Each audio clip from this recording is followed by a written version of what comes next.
Selamat pagi, Ibu Feni. Saya Silviana Mataramali dari kelas 12 IPS 1, absen 29. Terkait pemenuhan tugas bab 3, saya akan menyimpulkan terkait apa saja yang telah dipelajari di bab 3. Di bab 3 ini belajar mengenai kemajuan iptek yang berperan penting bagi bangsa Indonesia. Nah, kemajuan iptek ini tentunya berperan baik dan juga ada pengaruh negatifnya terhadap suatu perkembangan suatu bangsa. Dan terhadap Indonesia terdapat berbagai macam pengaruh-pengaruh.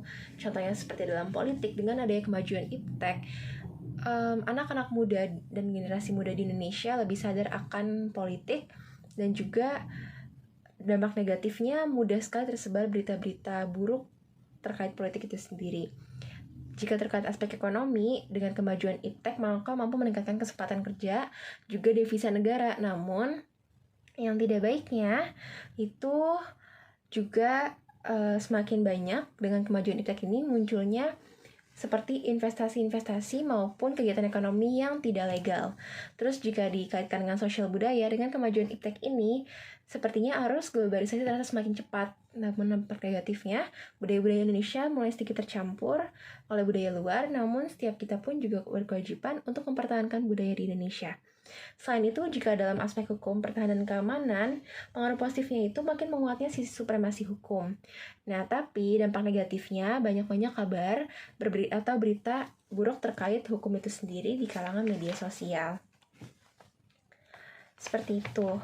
Lalu, di dalam usaha pengembangan dan pemanfaatan iptek, setiap manusia di Indonesia itu memiliki kepentingan dan juga peran masing-masing. Oleh sebab itu, pemanfaatan ini harus dikembangkan dengan baik dalam rangka pembangunan terhadap generasi muda maupun generasi-generasi lanjut, sehingga nanti kedepannya juga akan berdampak baik.